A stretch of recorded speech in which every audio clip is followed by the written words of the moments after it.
G'day and welcome again to the Campfire Project. And today I have with me Dr. Gary Wohlman, who is a highly experienced and internationally recognised communication skills coach who specialises in presentation skills training for a whole wide cross-section of the professional community, including those in leadership, presenters, performers and entrepreneurs. Welcome to the Campfire Project, Gary. Thank you, Alan. Good to see you again. It's been a little while since we first met because I checked my calendar earlier on and I realised it was actually 2016, around about this time, 4 years ago now. So we've known each other for a little while. That's right. And that was a very significant time of my life as well. In the September time, on the 9th of September, 9/9, after we met around April, May or June up in Sydney, I remember Crow's Nest area, I was about to do a presentation with my presentation coaching to a large audience that was being televised, and I couldn't move. I couldn't barely move my body. I'm a gymnast, an acrobat. I'm used to being so facile. And after my presentation, someone took me aside and said, I think you should check this out. This seems like it's more than a muscle injury. So I had an MRI, and as it turned out, stubborn me, I found out that I had a tiny little cut on my shin from cutting my shin bone from riding my bicycle, and the wound hadn't healed. It was some staph got caught up in there. It was up to the base of my spine where I had a weakness, and I was going to go into sepsemia in about 5 hours. The people at the radiology clinic said, we're going to take you to the hospital, we're going to cut your back open, and we're going to save your life. That moment, which was just after I met you, was when I chose to upgrade any relationship I ever had in my life from that moment on that broke down. My body, my partnerships, my communication, my creativity, and my contribution to humanity. So, second life, second chance. I sit with you here tonight 4 years later, even more an upgraded version of That's what I've always loved, because every time we've spoken, there's been a lot of animation, there's been a lot of life and everything else. I can't imagine you being in that particular state of being debilitated, not being able to move, not being able to perform. So that must have been devastating for you. It was. At first I thought, this is the end of my life as I know it.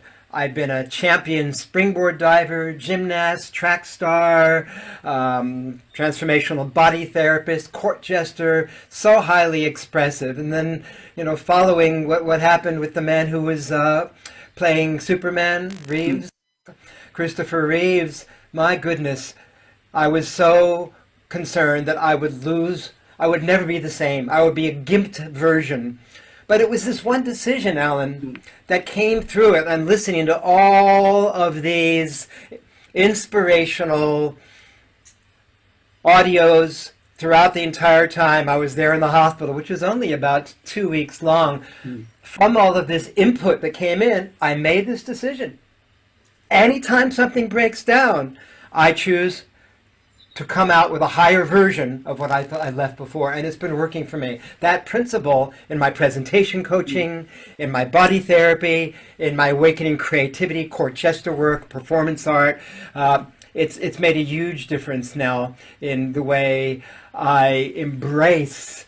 Look at the place we're in right now. There's no way out of where we're in except the skid. Through the center is how we're going to find a greater connectivity to ourself, an upgraded version of ourselves. What's happening? COVID this, Black Lives Matter that, 5R, 5G, all the things that are happening with our lives. We are being transformed to, in the cocooned state right now, of ourselves. We have no idea. We can never go back to where we were. So I am dedicated to everybody that's seeing this video, anybody that I meet on the street, which isn't so often these days, a lot of Zoom meetings. Not down in Melbourne anyway.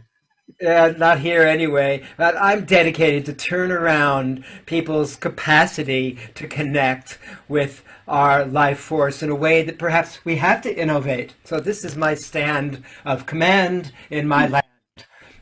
So was that actual injury that you had back then, the staph infection, was that the first trigger for you to change your life, or was there things happened before? What was your childhood like? What did you go through back there?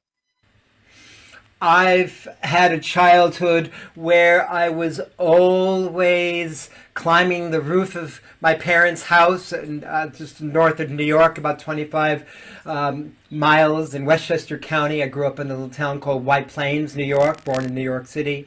And I was either climbing onto the top of the house or I was walking on my hands. They called me the upside down kid in sixth grade when I graduated from sixth grade.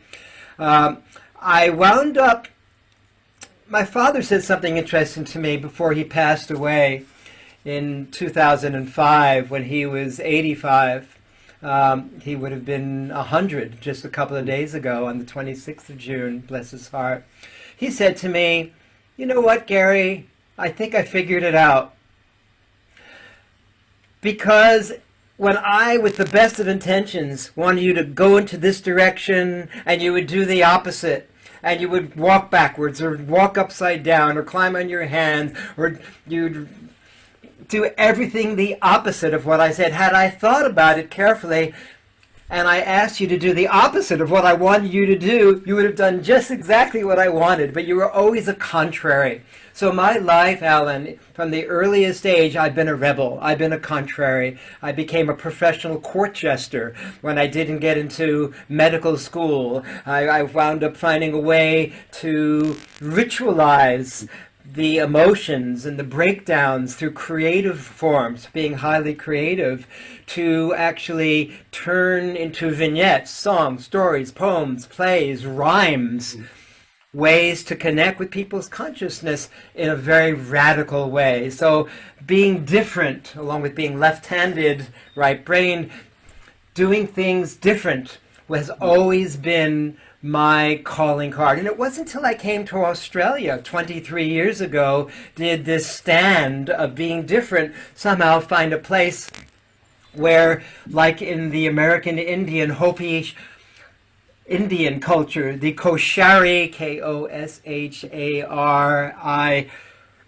Koshari, contrary, the clown, just like the court jester in Shakespeare's plays, had a honored place in society as the contrary. In Western culture, there's no honored place for the contrary. Just people are outcasts. So my whole life, I've been doing things the opposite. And when I came here 23 years ago, suddenly my pioneering capabilities to do things the way they've never been before, help people awake. When I do the body therapy that I've been doing for all these years, it's not just stretching the muscles, it's stretching the muscles while speaking in rhyme, so that people hear a new cadence, a new rhythm, a new mattering, a new smattering of their wisdom echoing in the consciousness.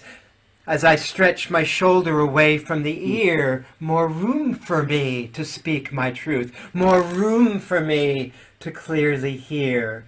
The more I trust what I think, what I say, what I do, the more my thoughts, my words, my action come flowing all the way through. So I've created this as part of my teaching now when I work with people, with the body therapy, now online more, with the presentation coaching, even in webinars. When we take these wisdoms, these truths, and put them into rhyme, it's unforgettable. And it takes people on a journey, transporting us on our self-talk that becomes more interesting, and the new default pattern more interesting in the old litany. So I'm dedicated to transport people to a new connectivity with our consciousness, with our body, with our messaging, and with, as you can see as I connect, with an engagement physically, viscerally, that most people have never thought about before. Most of us are trained to talk and communicate. Or from the neck up. Exactly. There's no heart, there's no spirit, there's no intuition coming into it. That's the thing too, is when you're looking at your, you know, as you said, the body work, but then also the expression of that, the flow and everything else, the energy that goes with it. It's not something that many people would have been used to at all. Most people would go to a therapist and they just get one thing. They get their muscles worked on, or they get, you know, and that could be Bowen, it could be remedial, it could be Reiki, it could be all sorts of different treatments.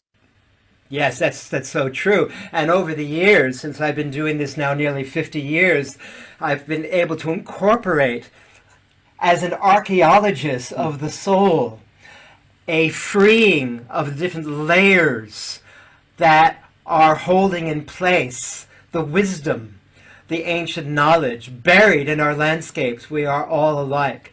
There's the physical layer on the surface. By freeing that physical layer, there's a feeling of greater fluidity and flow, so we can access what we deeply know.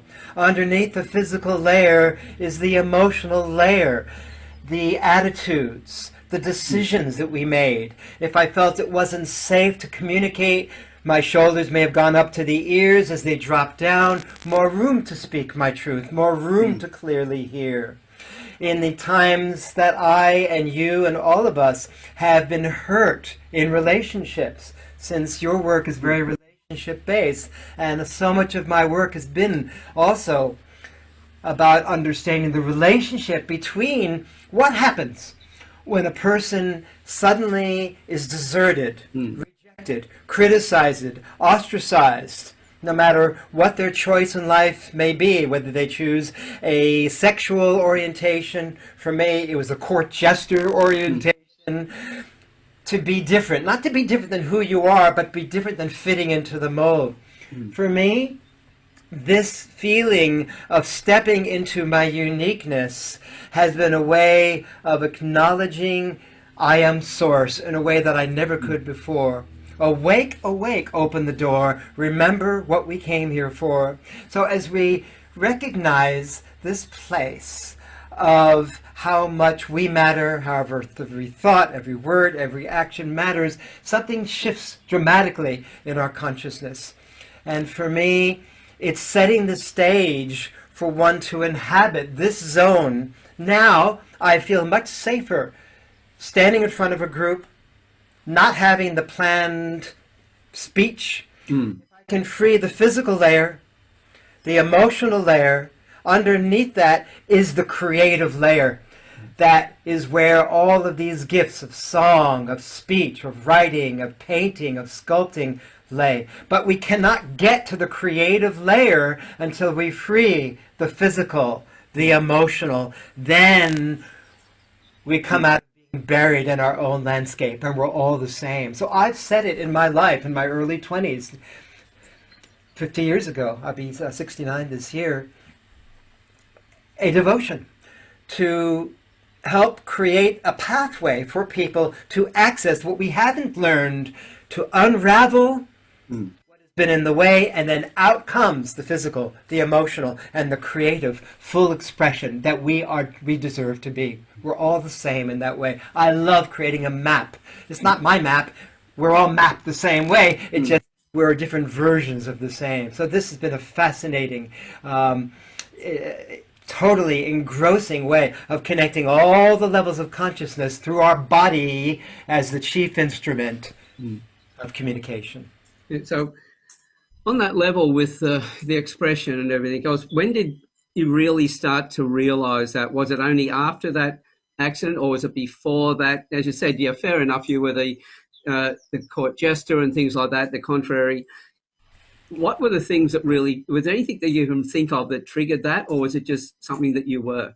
No. There were key moments, just like in your life, you who are listening. There are a key moment that stood up like my fingers here as pillars holding up the temple. One moment that is a very powerful moment. I have this on my website, a video called The Power of Yes, is me telling the story on this same seat that I'm sitting here now. 10 years ago, I was telling this story. And this story is when I was graduating from college and I was not getting into medical school and I didn't know what to do with my life, I traveled from Johns Hopkins University in Baltimore, a great pre-medical university, and having not get into medical school, I went to visit the father, a psychiatrist, as a friend, not as a client or a therapy session, of one of the fraternity brothers in my fraternity. His father was a psychiatrist in Boston. So I traveled up from Virginia Beach through New York, where my parents lived, to Boston. And I had a meeting with this man. And he looked at me. I was just 20 years old at the time. And he looked at me, heard me speaking, similar to how I'm speaking now. And he said, "Listen, son, I've got to tell you something. It appears to me that all that you shared about your desire to be a medical doctor is filled with all of what you've been brought up with about your appreciation of security, of having a sense of authority, of place in the culture. Yet who I see in front of me is someone far different. I see a humanist. I see someone who cares deeply at life, who's highly expressive, not as a medical doctor. The fields of humanistic psychology," this was in 1969, "are just burgeoning. If you follow your passion, that is all about the aliveness in your body, not as the medical doctor that you thought you had to be for purposes of security and money and whatever you thought, you will be far more successful following your yes." And I left that meeting feeling for the first time that I can remember in this life, walking through the streets of Boston, I heard myself shouting and singing at the top of my lungs, walking through this tunnel, this cold night in Boston, hearing myself singing, "Yes! Yes! Yes! Yes! Yes!" My whole body was shouting, singing viscerally. Every cell of myself was jubilating, if there's such a word, in this visceral yes. And that yes took me to trust with these two huge bags. "Mom and Dad, I'm going away to San Francisco to check out these humanistic psychology programs in San Francisco. I'll be back soon." My mom knew I was never coming back. That was my ticket. And when I moved 3,000 miles to San Francisco, I've repeated that same cycle from California to Hawaii, and then from the mainland of the U.S. and Hawaii, moved over to New Zealand, Australia, Bali. I've made leaps of 3,000 kilometers at a time 4 or 5 times through my life as pillars that I've felt this yes. And this yes is so written within my tapestry that now I can be a stand for other people moving through their unknown, because I know by stepping into the unknown with the feeling of trusting that physical, visceral feeling in the body and the words that match of yes, that 1,001 rewards will return. I have this beautiful quote that I'm taking down from my computer that someone gave me once. "Leap and the net will appear." Yes. It's a Zen saying. Remember when Harrison Ford in one of his movies was about to leap off this huge cliff into the ocean below, and he was told, no, step out, leap. He was hinted, leap and the net will appear. He steps out into the vast unknown, thousands of meters between him and the abyss below in the sea. What happened when he stepped into the unknown? Do you remember this moment? No, I can't remember that one. A staircase appeared. But he had to step into the unknown first. He leaped, and the net appeared. So this is how I lead my life. But I've come to trust the energy that precedes the movement, the intention, and the attention set the stage for the mage and the sage to arise, to open a new page, a new stage for myself, a new collective narrative for all of humanity. So I've come to trust this place. That was one of the most significant moments I can remember, Alan. And now this has happened many times since. And I basically, in all my coaching work, now a lot of it's online, as well as some of it now in person, as well as for being able to touch people's bodies again. It's happening to take people to places they've never been before. This is my calling card. I am so at home with that place between the known and the unknown. And how did you find, that's been there's been major changes, major things that have happened, but a natural growth and progression over all the places you've been and the time that you've been doing this. Because I would think that each time you went and did one of those 3,000 kilometre leaps, there would have been a completely new experience, but an enhancement of what you've already done, an addition to what you've already done. Would that be right? Yes, yet of course, every time I made one of these 3,000-mile leaps, I was 10 years older. So I've done this, I remember leaping when I was 20 from New York to California, when I was 30 from California to Hawaii, when I was 40 from visiting, I moved back to California, from California to visiting Australia, when I was 50 to Bali. So every 10 years, I was at a different stage of life. So it hasn't been that it's just been easier. What's become easier is I know the territory. I'm familiar with the unknown.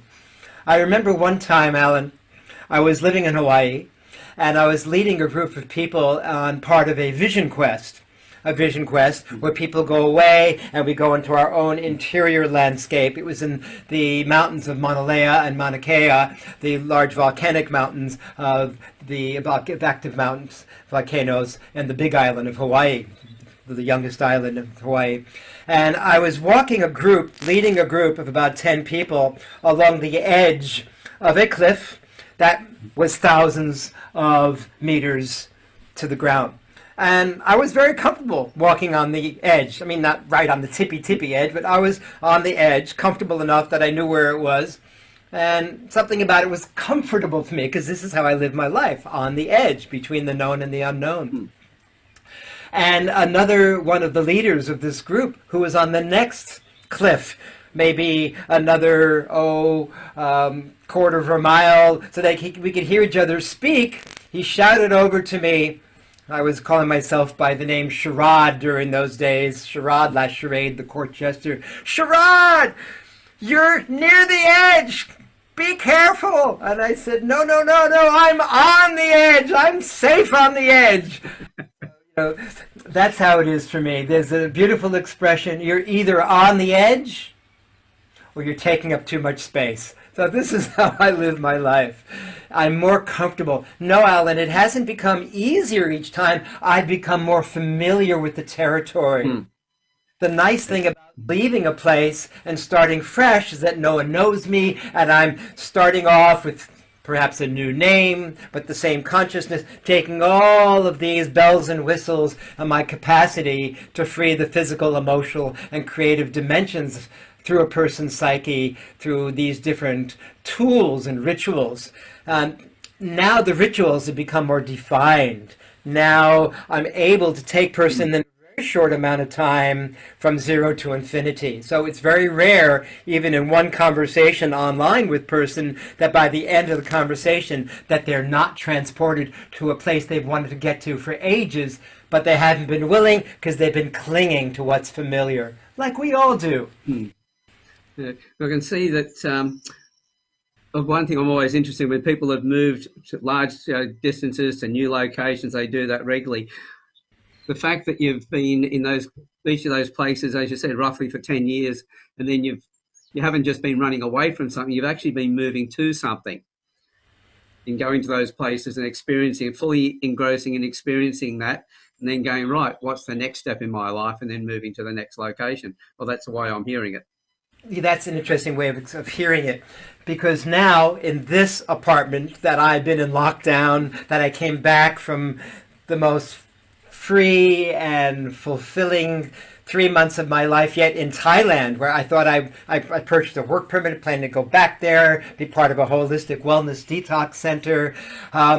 Yet when this happened, I felt I better be in a place that has more facilities. I'll go back home. I've been living in this apartment here in trendy St. Kilda on the edge of the beach here in Melbourne, Australia, for 16 years. That's the same length of time that I lived in the house that my mom and dad bought When my sister was born at age 2, I lived there till I was 18, and then I went to college in Johns Hopkins and Baltimore, Maryland, and Virginia Beach, and so on.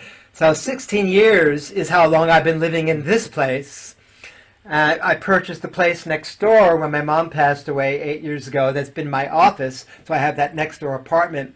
Yet my new stage of life, since I've been traveling to Thailand, is basically now my next vision. I've had someone who, in lockdown, he's been renting my place next door with his wife from the Philippines and their baby 2-year-old daughter. And when they went back to the Philippines, except for the husband, he's been there for 9 months. He leaves in a week. And now my next stage of life is I'm going to rent that place out.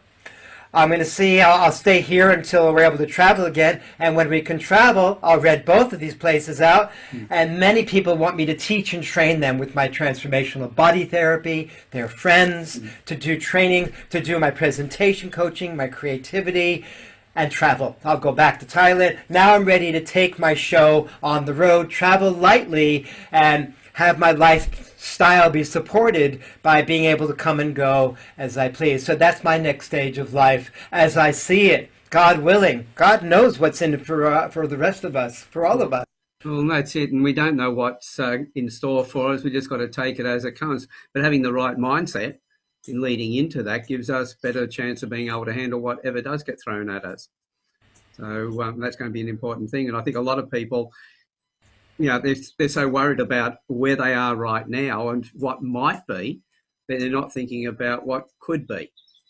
Whereas everything you've done seems to be working on what can be, what could be the next stage, what's the next movement, how do I move forward? Because a lot of people are holding themselves back. So I can see the work you're doing very important. That's so true. One of the key ways that I assist people to do that, whether that's in the online coaching or in-person sessions, whether I touch the body or do work with people in a counseling coaching capacity, is to come to, whether it's in rhyme or not, doesn't matter, a new stand of command in the land. Taking a series of often what I consider to be, what would be 3 key words that you, the viewer, can come up with, that when spoken can be matched with visual, visceral images of those words that make pictures of what you're saying, so that you can, by having the words and the gestures match, put you in the zone so your words, your thoughts, your actions flow, trusting what you deeply know. So for me, I would say, and watch my gestures clearly as I say these words, I'm creative, I'm playful, and I'm transformational. Now, I did those 3 gestures with clear, consciousness, very clear of exactly what I did, as these gestures were uplifting on the creative, playful gestures as I said the word playful, and transformational to suggest a pattern interrupt with this gesture here. So when you, the audience, see me going like this, you will subliminally remember transformational. When you, the audience, see me making a gesture like this, you'll either think of uplifting, inspiring, creative, because I'm training you as the audience and training me as the speaker to receive my own message first. And in doing this, it puts us on a very different stage of connection, of connectedness. So this is what I teach, and I practice it. It's that feeling of delivering the message that we're here to deliver out inwards to ourselves first. So as we receive the message through the base of the spine, say these words out loud after me. It's easy for me to reach you with my message. Say that. It's easy for me to reach you with my message. Good. Now, notice when you said the words, they were somewhat coming out of course, the voice box area and your throat and larynx, maybe a little bit deeper. But if you take time to go deeper and send the sound down and in rather than up and out, like you're trying to reach someone or impress someone or get to something outside of yourself. If you send the sound of your deepest intentionality down and in through the base of the spine with your heartfelt intentionality towards the center of the molten earth as though you meant it. Notice the difference when the sound goes down and in rather than up and out. I'll show you first by demonstrating it with my gesture and my sound. Repeat after me, but in your own way, that with the sound going down and in. It's easy for me to reach you with my message. Your turn. It's easy for me to reach you with my message. Notice the sound traveled further down. The production of sound and your intentionality went down. The gestures may also gone down. So this demonstrates a follow-through instead of stopping short. So sound and movement, intentionality goes further. So I put my foot down with ease, what matters the most to me. So then one's thought, word, and action carries more weight, carries more reverberance, if you get my nuance. Yeah, well, it's extremely important. We know that when we hear somebody speaking and everything they said may have sounded absolutely perfect, but we get that gut feeling that something's wrong. Exactly. Because we picked up the non-verbals, but the whole thing there is that if you're talking the way that you've just done, you're not just projecting it out for the person to listen to, you're embedding it so the person can then feel what you're feeling. So you're connecting through the feelings, not just through the words themselves. Beautifully said, and you would know that so well. And I love your word that you just used, embedding it. Because if our body were the bed or the structure or the container through which our sounds landing in, place your right hand or your left hand, whichever is freer if you're not driving right now, you who are listening, at the base of your spine. Say these words after me. I trust what I stand on. I trust what I stand on. A firm, flexible foundation. A firm, flexible foundation. That supports me. That supports me. A fresh stand. A fresh stand. A new command. A new command. Throughout this land. Throughout this land. Good. Now take a deep breath in, breathing in grand. So I'm using the body as a metaphor. So as you speak, words carry more weight, more meaning. Say these words out loud after me. I'm ready to have it all. I'm ready to have it all. Take a deep breath in. What matters the most to me? What matters the most to me? I allow. Take a full breath in. I allow. Good. I receive. Take a fuller breath in. I receive. And I claim. The fullest breath in. I claim. My greatest fulfillment now. My greatest fulfillment now. My greatest fulfillment now. So we're fueling ourselves whenever we take a full breath. So I'm playing with words. I may not do the same acrobatics that I used to on the ground, yet I am definitely doing this with words. The acrobatics of moving words around so they sync. So we're in sync with the verbal words, the vocal sounds, and the visual delivery, the 3 V's of communication. So we have a matching up from the inside out. It's an inside job. Inside out. Are you with me? Yeah. Tell me what I'm saying to you that makes sense. What was it, sorry? What's making sense of what I'm sharing here with you today? Well, it's really being connected, not just trying to connect with others, but being connected to what you're doing as well. Yes. That's, I think, is a very important thing to do, because right at the moment, everybody is disconnected. We know that the fastest growing industry on the planet's been technology, but because of that, we're less connected with ourselves and each other than we ever had been before, relationship-wise.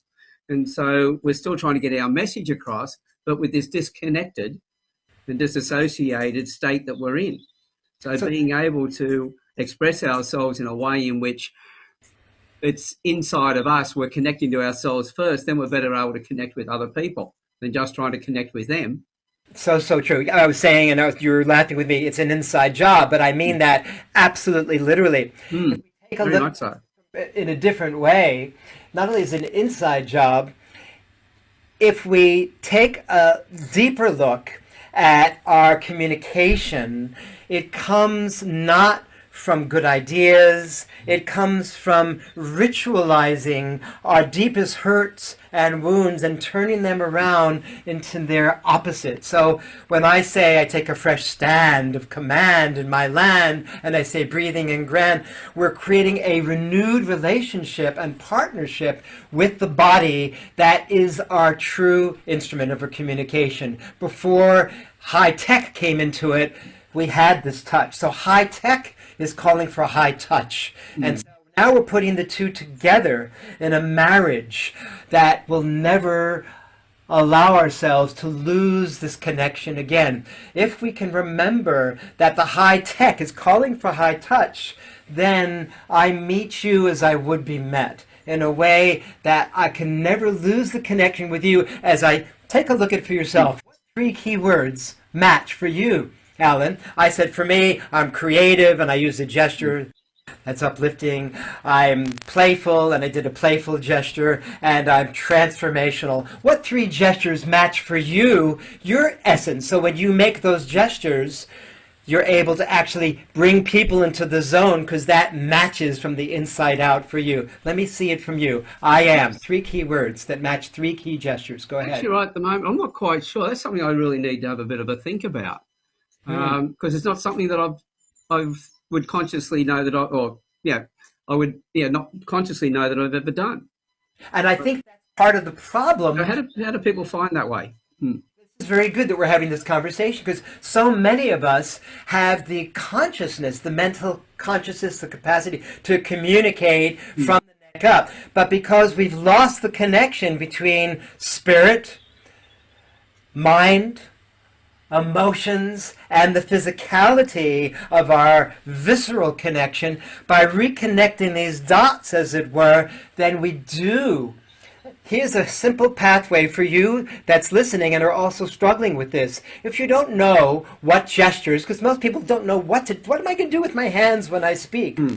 Forget the hands for a minute. Forget about the body. Let's go into some 3 key words. So let me help you with this. So, Alan, I've met you. I know some of your capabilities. I know you do beautiful face readings. You one of your abilities must be that you're either I'm sensitive, or I see clearly. What would you say matches something in that zone? Pick one.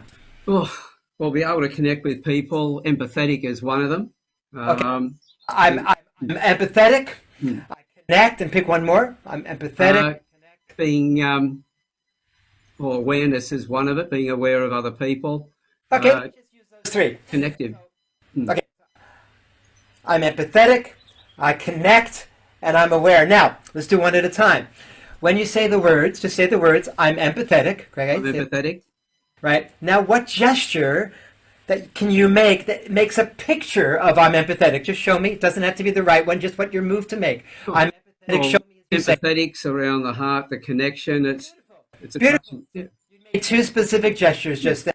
You said, I'm empathetic, and it connects with my heart. So you can do a combination of this and that when you make that gesture or movement, people are moved to connect with one of your key strengths. So you can go like that, and people are going to know what you say before you open your mouth. So I'm quick tracing, fast pacing your ability. Anyone can do this, to connect with people in ways that goes beyond the words and makes your words even more powerful. Because when you say I'm empathetic and you're connecting with your heart or making a gesture at the same time, then people, not only them, but you can track more subliminals and more intuition from what you already know, because you are sensitive. Okay? The second one, I connect, a different gesture than heart and this one, something that's slightly different. I connect.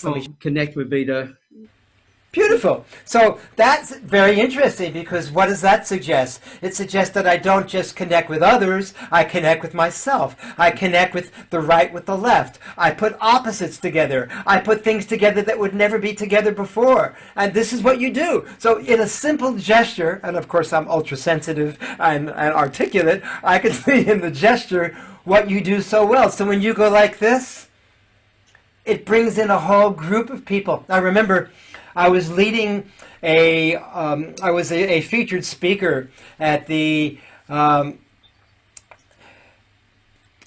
counselors, the MAV, the Municipal Association of Victoria's annual conference that was down at the RACV Center down in Torquay area about 3 years ago. And this is right after I came out of the spinal surgery. And the woman who was running the conference was very active with counselors and mayors throughout Victoria. She said, you know, I have, as a leader, one of the things I love to do the most is bring people together. She made this gesture. But she hadn't been using that gesture before. So I suggested to her, when she's in front of the audience, to go like this. And guess what happened? She went like this in front of the audience, about 100 people there. And everybody got what she was saying, because she was doing it anyway, but the gesture coalesced what she was already saying with her words. So now she just used the gesture, and everybody was brought together from her command of connecting the physical with the mental. So you can do that too with this simple gesture. And the third one, so I am empathetic, I connect, and what was your third one? Now you're testing me. Old fella's disease here. Already forgotten. Connect, I'm empathetic. It's something to do with I'm sensitive or I engage. Pick something along those lines. It doesn't have to be the right one. It can engage. I engage. And show me what it looks like. I engage. Make a picture with your hands. A picture with your hands. I'm engaging. Engage. Okay, so what I saw from my field of vision was I saw you coming in and out. So notice the three gestures, and this is very good in this particular exercise, you who are listening. You can pick three gestures that go in different directions that match three different qualities of connection. So you said, I'm empathetic. This gesture. I connect. You went with this one. Yes.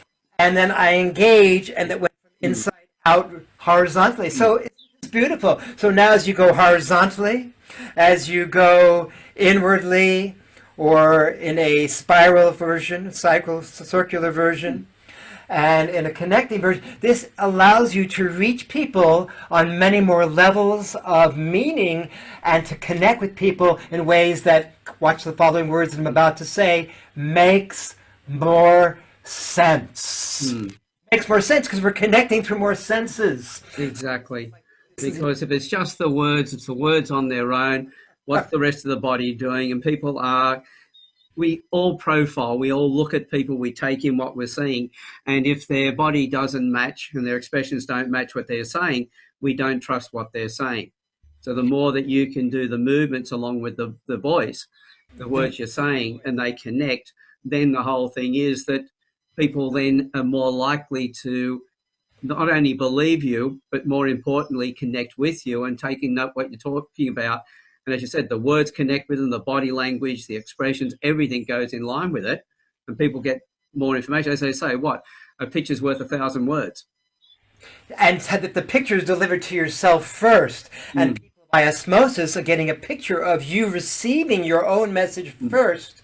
Then people are going to receive your message on many more levels of meaning. That's right. And so what you've actually done in that movement, you've aligned yourself with the words that are going to follow, or almost are immediately following. But then that shows that you're connected to it, but also then people can see you're connected to it as well. So it's not just you, it's also them, and not just them, it's also you. Exactly. So what this does is it creates a dynamic. This is a new way of communicating. And for me, you're all about relationships. This is relationship speaking. This takes relationships and this takes communication to a whole new level. Relationship speaking is speaking as though everything is conscious and consciousness. So every gesture is revealing a picture of what I'm saying. But it's not just you, the audience, that's better able to remember the information. The beauty of this way of speaking is that I'm in a deeper intimacy, relationship with my own body, my messaging, and my relationship not just to you as the audience, but me, the base of my spine, my heart, my gut feelings, my highest inner core as my own deepest audience. If I'm able to receive the message first, I also will be able to track far more intuition and capabilities to go deeper, deepest longings, to go higher, to my highest visions, because I'm tracking my abilities to be clairvoyant, clairsentient, clairaudient. By practicing this way, I deliberately am slowed down, so it forces me out of my speaking quickly, where I'm matching the verbal, vocal, visual, so I'm able to speak from a place of eloquence, articulation. I don't have to memorize what I'm saying. In fact, one of the things that I've developed is something called the grid system, where a speaker, when you move from left to right or right to left, back to front, also creates very specific ways of connecting with time and qualities of communication. So, for example, when I go like this, I'm facing you, my audience. Now, when I go like this, facing you, my audience, is this pointing to your left? Yes.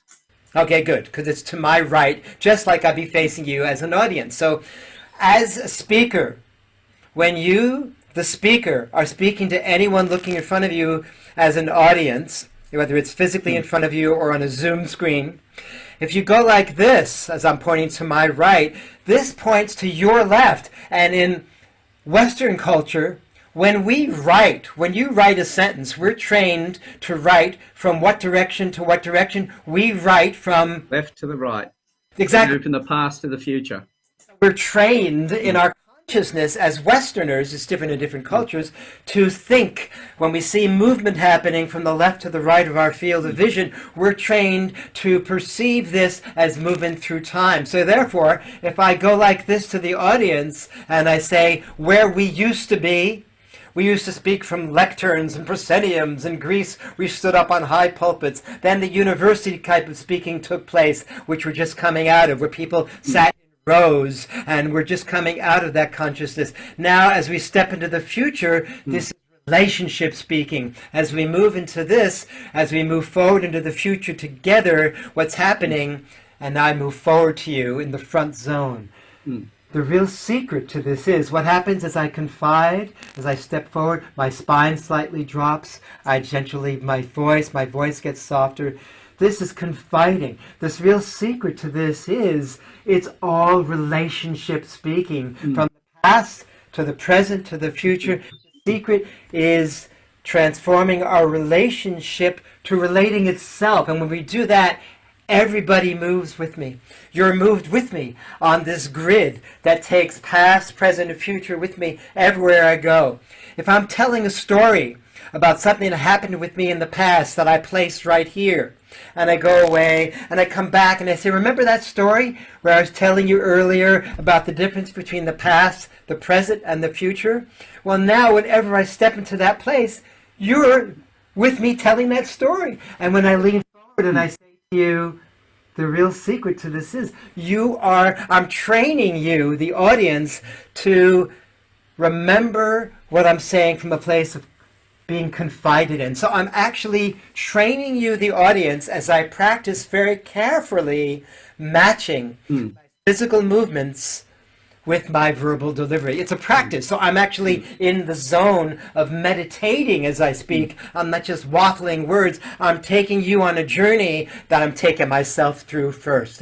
What are you learning from this, Alan? It's in all the presentations, it was always a case of, well, I knew that when presenters were on stage and they talked about their left or their right being the past or the future, I knew straight away that that wasn't the way I was taking it from the future to the past because of the wrong way around. So it's always been a case of, left side of the, of my side of the right side of the stage from where I'm standing is the past. And that's where I'd go if I was talking about past events. If I just started walking over there, people are starting to go back into the past. So knowing that direction, but also, as you said, it's also the tone of the voice or the tempo of the voice, the volume of the voice. If I, as you just did then, you lowered your voice as you came forward, which most people will adjust their own position and move forward as well to hear what's being said, because you've softened your voice. It must be important. So they lean in because they want to get it. The next thing you know, you've moved them from the part of from the back over here to coming forward into the situation as well and meeting you. So you're using your body, your tone in all those different directions.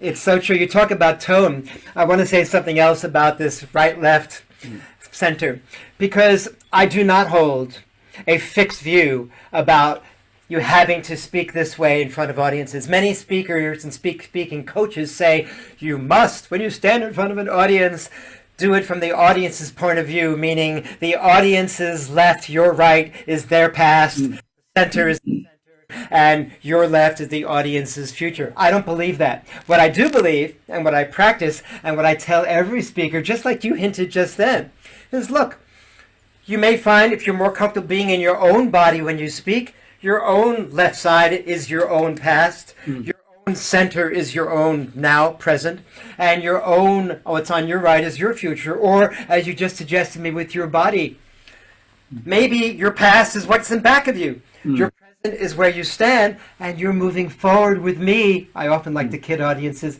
come closer, about 1/4 of a centimeter closer to me. Oh, that's good. And so I move forward to my future is another way of seeing things. So as long as it's consistent, Alan. That's it. Keep the repetition. Whatever you're saying, you have, stick to it. No, and so you can say to the audience, when I move in this direction, that means I'm moving towards the, as long as they know that, you're consistent with that, it doesn't matter as long as you're consistent. So you can take people, which I love to do, to places they've never been before. What's really cool is when you do plant a certain story here, and you go, remember before when we're talking about that time when that happened? Well, here we are, and suddenly I'm standing there. Everything I told you, the tone of voice of that story, the pictures, the imagery, is back when I step into that zone. So it's all about getting into the zone and making pictures so holographically people follow you as you re-describe the inner world and make it visible for the outer world. So we're making the unconscious conscious, the invisible visible, and the unknown to the known, as we're in this beautiful, precious period of our life, period of pivotal place in history, easy for me to say, having to make things up anew, as though we've never been there before. So as I stumble in my words, it is our vulnerability that's our strength. It's always the first time. No matter how many times we've said something, if we can see some of the elements of what we're doing, it's always, no matter how many times we've done it before, the first time. Then, awake, awake. Such amazing information comes through when we trust that willingness to go through the unknown as though we are being guided. That's the trick, as though we are being guided, because we are. Excellent. So you've given us a lot of tips and ideas, a few I'm going to be going away and practicing with. How can people find out more about you and what you're doing? How can people come and if they want to know more about this, which I'd recommend anybody who wants to get more in touch with themselves, they should do that. So how do they find you? You can find me in a variety of ways, which I'll tell verbally, and you can send this afterwards so they can see it in a printed way. One of the easiest ways to connect with me is by going to my website, which is mypresentationdoctor, all spelled out, mypresentationdoctor.com. And there I have all kinds of teachings and media exposure where you see me speaking and delivering presentation breakthroughs with people all over the world. All this is for free. You can also give your contact details there and you get a free book on mastering your authenticity and your ability to connect with deeper rapport with audiences. I have a Facebook page, if you like. I also have inspiring videos, audios, and writings with the same name. If you go to the Facebook page, that's My Presentation Doctor. I'm also able to access my Skype, Gary Wohlman. I do offer by Skype and by Zoom 20-minute complimentary readings. So I'm able to take you on a journey without charging you to see if that can be of any support to you in your journey. You can access what I do on my other website as well, which is my name, Gary Wohlman,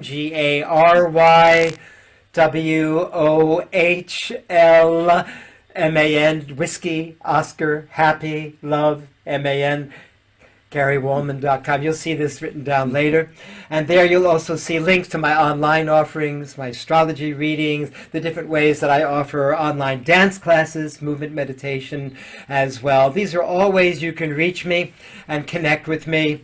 I also have a YouTube channel under my name, Gary Wohlman, and there transformational body therapy, presentation coaching, 2 additional channels and accounts. So there's many ways you can reach me, and I'd be very happy to engage in dynamic dialogue with you to offer you support, to enhance your capacity to deliver engaging, impactful, effective presentations on every stage in your life and on your life, and also to bring your voice and message out into the world as you dream possible.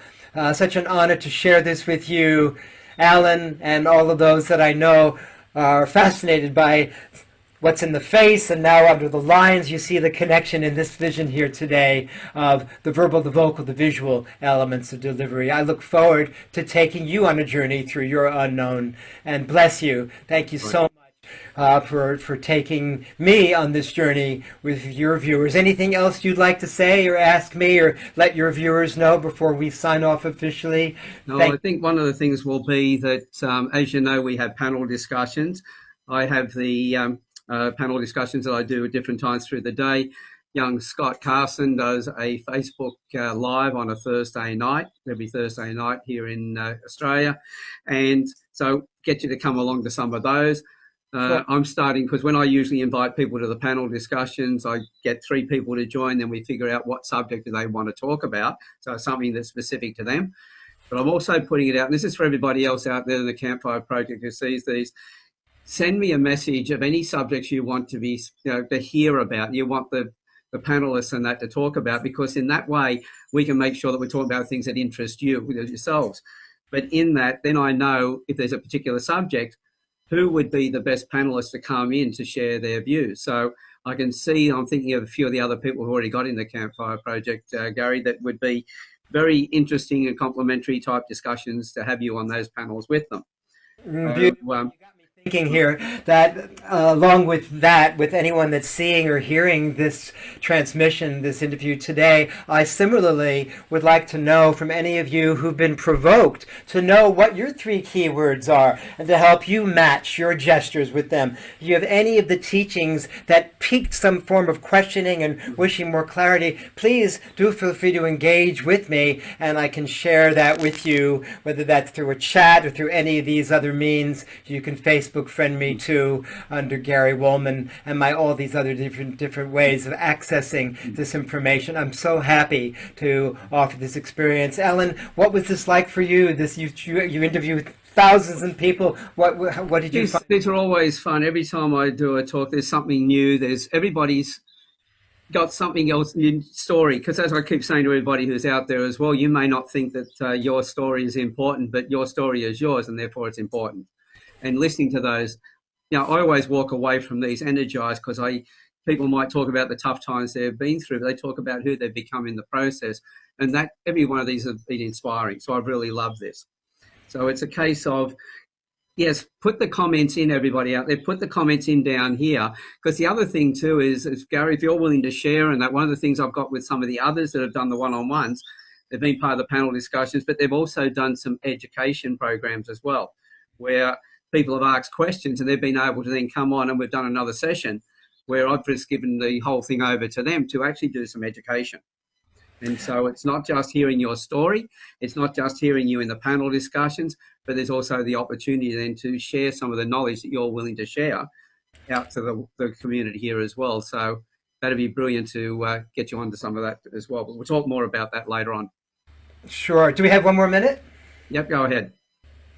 That at the beginning of our conversation, you were saying, when I asked you, what is this, your audience about? You said, really, it's all about relationships. And I wanted to end by saying, for those of you that want to go deeper with me, whether that through interaction or also through engagement through some of these teachings, in my book, this is my book, Get Up, Stand Up for Your Life. That's me leaping from a cliff into the waters below. I never leaped like that in my life, but there I was dying.